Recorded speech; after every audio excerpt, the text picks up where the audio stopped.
Bismillahirrahmanirrahim. Assalamualaikum warahmatullahi wabarakatuh. Selamat siang para kicau mania Curup dan sekitarnya, dan selamat siang untuk kicau mania Indonesia pada umumnya.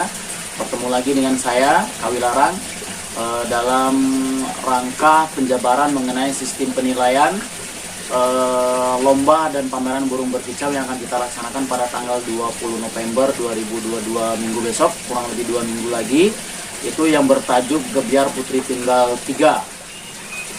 Di tanggal 20 besok kita menggunakan sistem penjurian independen All Star, yaitu menggunakan sistem penilaian terbuka. Seperti apa penilaian terbuka yang ada di independen All Star ini akan saya bahas tuntas di sini.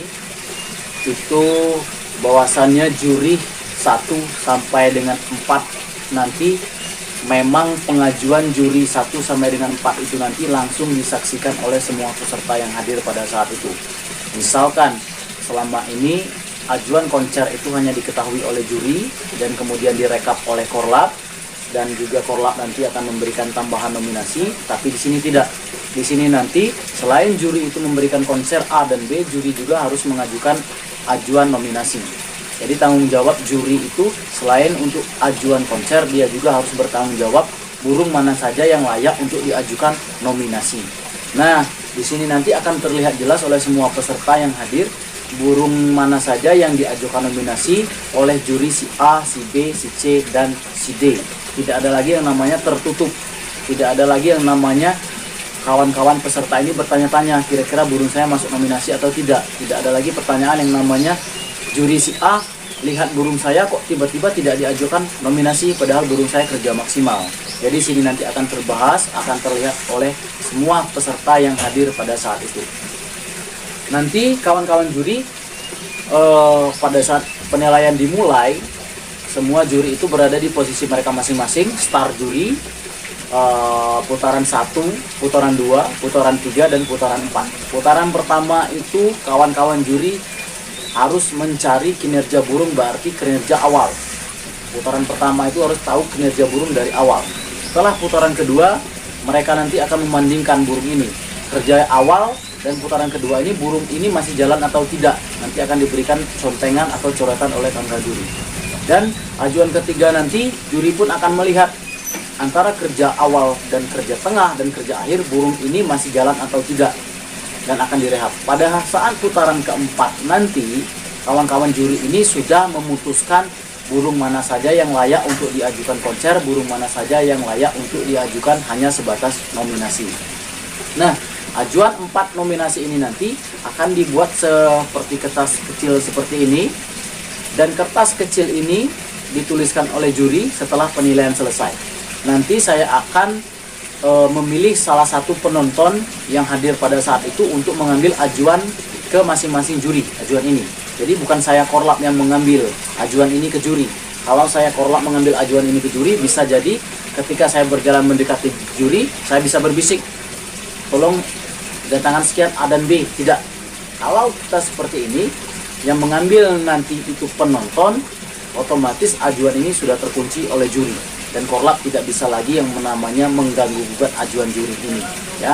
Nanti penonton itu yang akan kasih ajuan ke saya, dan penonton itu juga yang akan menyebutkan ajuan ini ke papan rekap pertama yang ada di sini. Misal ya, misal ini ajuan sudah diambil dan penonton sudah menyebutkan. Ini yang menyebutkan penonton, bukan saya. Misal penonton yang menyebutkan ini dan saya hanya merekap. Adi, ini ajuan juri Adi. 11, 21, 17, 40. Rio 6, 11, 17, 20. Ayu 17, 20, 21, 50. Aan 6, 17, 20, 49. Nah, inilah yang diajukan oleh juri. Saya tegaskan sekali lagi, inilah yang diajukan oleh juri. 4 ini, 2 diantaranya ajuan konser dan 2 diantaranya ajuan nominasi, ya. Dan urutan ini bukan urutan dari konser A, B, tapi urutan ini diambil dari gantangan terkecil. Jadi gantangan terkecil. Jadi 6, 11, 17, 20, 11, 21. Mohon maaf, ini berarti terbalik ya. Mohon maaf ya. Berarti ini 11, 17, 21. Kalau seperti ini, berarti ajuan terkecil. Ajuan terkecil yang diajukan. Nah, ajuan juri ini nanti Korlap akan menuliskan masing-masing juga. Korlap 1 akan mengajukan bukan konser, mohon maaf. Korlap 1 nanti akan mengajukan nominasi. 1, 2, 3, 4, 5. Kalau Korlap bebas mengajukan nominasi berapa. Yang menurut Korlap burung itu kerja, nanti diajukan dulu oleh Korlap. Korlap 2 pun mengajukan 1, 2, 3, 4, 5. Nah, ajuan Korlap dan ajuan juri ini harus sinkron. Artinya, kalau tidak ada ajuan Korlap, ada ajuan juri, ini belum tentu diprioritaskan masuk ke daftar nominasi dan konser dulu. Oke, kita belakangkan dulu. Jadi antara ada ajuan Korlap tapi tidak ada ajuan juri, sama. Kita belakangkan dulu. Yang kita cari di sini adalah ajuan Korlap ada, ajuan juri ada. Berarti otomatis Korlap dan juri ini kerjanya sinkron. Ya, artinya memang terpantau semua oleh Korlap, terpantau oleh juri, memang benar-benar burung ini kerja. Kita rekap. 17 ada di ajuan Korlap 1, tidak ada juga di ajuan Korlap 2. 17, 1, 2, 3, 4, 5, 6. 4 ajuan juri, 2 ajuan Korlap, 17 semuanya terpantau. Berarti di sini di rating 1. Rating 1 ini adalah rating ajuan terbanyak. 06, 1, 2, 3. Ada 3 ajuan 06.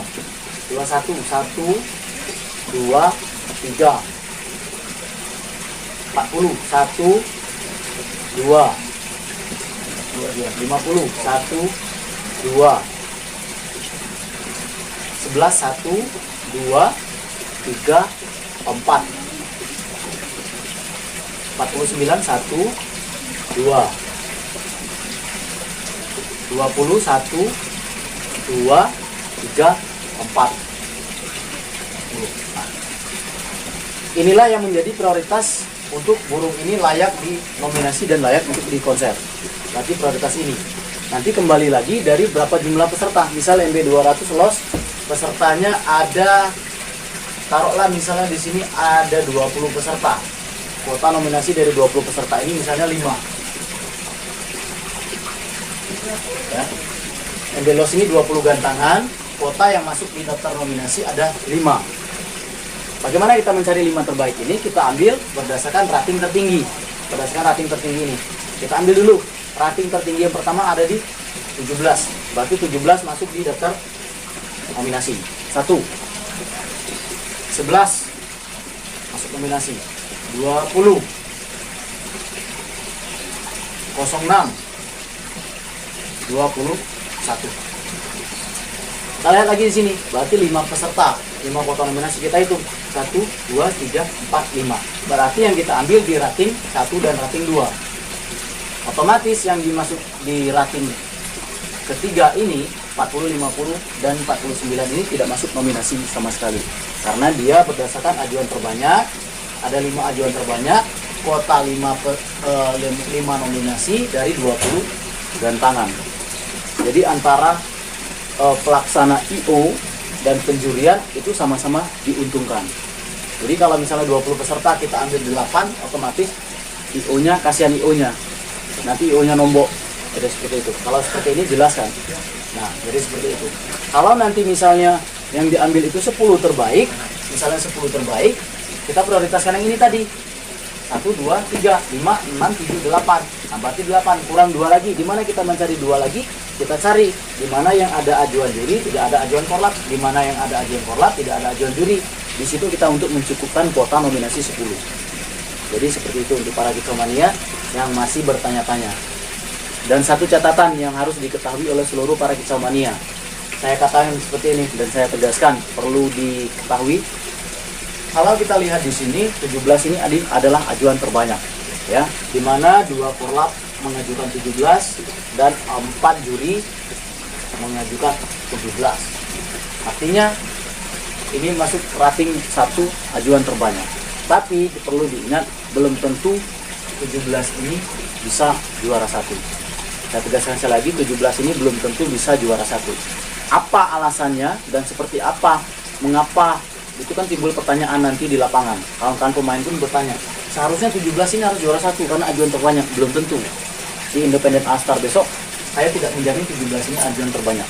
Bisa 11 juara 1, bisa 20 juara 1. Tapi tidak mungkin 40 juara 1. Ya, dia di kota terbanyak ini. Nah, berarti 1, 2, 3, 4, 5 ini ada kemungkinan juara 1. Ada kemungkinan juara 1.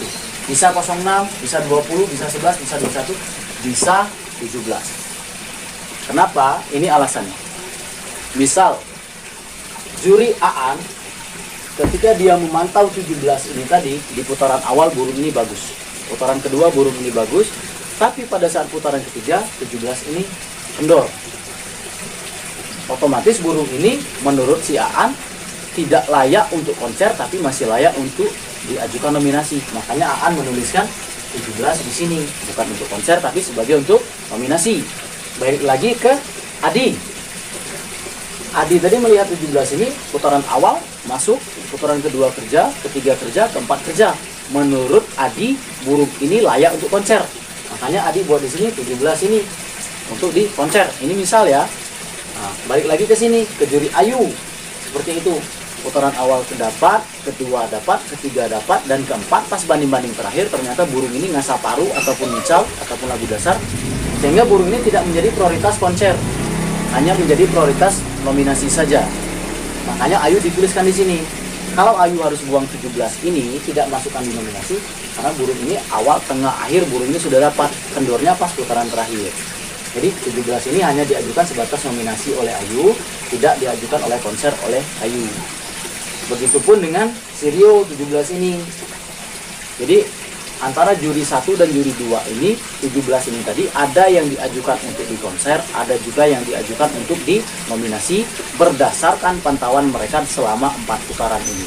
Burung yang layak di konser adalah burung yang ketemu 4 ini, putaran awal, tengah, akhir, dan pada saat banding-banding.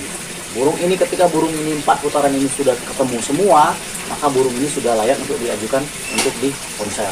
Makanya saya bilang tadi 17 ini ada kemungkinan juara 1, ada kemungkinan burung ini hanya sebatas nominasi saja.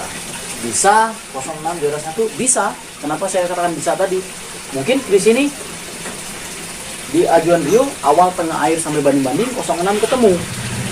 Terus di Aan 06 awal, tengah, akhir, banding-banding ketemu. Jadi ketika konser ternyata dua juri ini mengajukan A ini. Jadi 06 dapat 2A, sedangkan yang lain pecah, ada yang 11 konsernya, ada yang 17. Jadi 06 bisa juara 1, bisa. Terus gantangan 20 juara 1, bisa. Karena di sini saya katakan ajuan di sini dan di sini bukan ajuan A dan B, ini hanya ajuan terbanyak dari juri, di lain selain untuk nominasi juga untuk konser A dan B. Saya harap nanti para kicau mania paham dengan sistem penilaian terbuka ini, di mana antara korlap dengan juri tidak ada yang namanya komunikasi sama sekali. Nanti saya hanya memantau kinerja burung, saya memantau kinerja juri. Di samping itu juga nanti saya membantu seandainya nanti burung mana yang layak untuk dikonser, seandainya burung yang layak untuk dinominasi, saya hanya mengajukan saja, tapi saya tidak untuk mengeksekusi burung tersebut. Jadi untuk para kicau mania yang mungkin nanti paham di sini, saya rasa kalau untuk kicau mania Curug dan Kepayang, mereka sudah tahu karena beberapa bulan ini saya menerapkan sistem penilaian terbuka ini. Setiap hari Jumat saya selalu aplikasikan. Nanti untuk kawan-kawan yang lain juga yang mungkin bertanya mengenai sistem penilaian terbuka ini, nanti akan langsung saya jelaskan.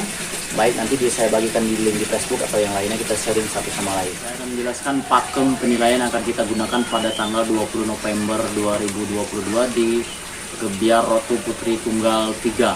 Ini mencakup semua jenis burung ya, kecuali lobet, karena lobet kan beda pakem. Saya akan jelaskan satu persatu untuk pakem penilaian yang akan kita gunakan pada tanggal 20 November besok. Untuk burung kicauan, pakem penilaian kita tetap menggunakan pakem standar kita, yaitu durasi kerja, irama lagu, volume, dan juga gaya. Jadi memang pada tanggal 20 November besok, juri itu berputar selama 4 putaran, sebanyak 4 putaran. Yang pertama itu mencari durasi awal, tengah, akhir, dan yang keempat nanti mencari yang namanya banding-banding untuk akan diajukan ke konser A dan B. Pakem penilaian kita menggunakan durasi kerja, irama lagu, volume, dan juga gaya ini harus ditekankan kepada semua burung kicau yang akan main besok pada tanggal 20 November 2022. Nah, Pakem inilah yang akan kita terapkan nanti pada saat lomba itu. Adapun pelanggaran-pelanggaran yang fatal atau yang tidak boleh atau yang akan nanti mendapatkan bendera hitam atau diskualifikasi. Yang pertama, burung ke lantai, walaupun burung itu sekilas ke lantai bukan ngobok ataupun terpleset terjun ke lantai, itu sudah termasuk diskualifikasi bendera hitam dalam catatan ini terpantau oleh juri. Ya, terpantau oleh juri. Kalau tidak terpantau oleh juri satupun, itu masih sah burung itu, karena yang kita nilai adalah penilaian juri, bukan penilaian penonton. Seandainya burung ini terjun ke lantai yang melihat penonton, tidak satupun juri yang melihat, burung itu masih sah-sah saja. Kan tetapi kalau sudah terpantau oleh juri, burung itu terpleset ke lantai, burung itu berarti sudah diskualifikasi bendera hitam. Yang kedua, burung itu bunyi nempel ke jeruji. Burung itu bunyi sambil nempel ke jeruji, itu juga termasuk fatal atau diskualifikasi, akan mendapatkan bendera peringatan.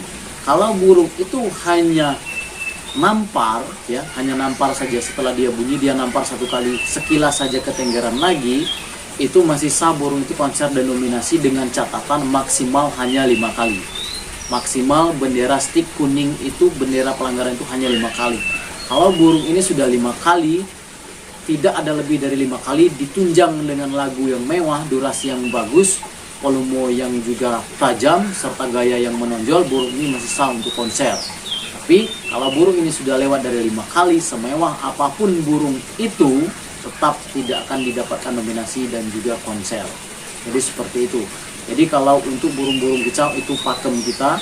Kalau untuk burung balon, burung yang ngelowo itu sudah positif diskualifikasi, ya. Ngelowo untuk muara batu, balon untuk kacer itu sudah pasti diskualifikasi.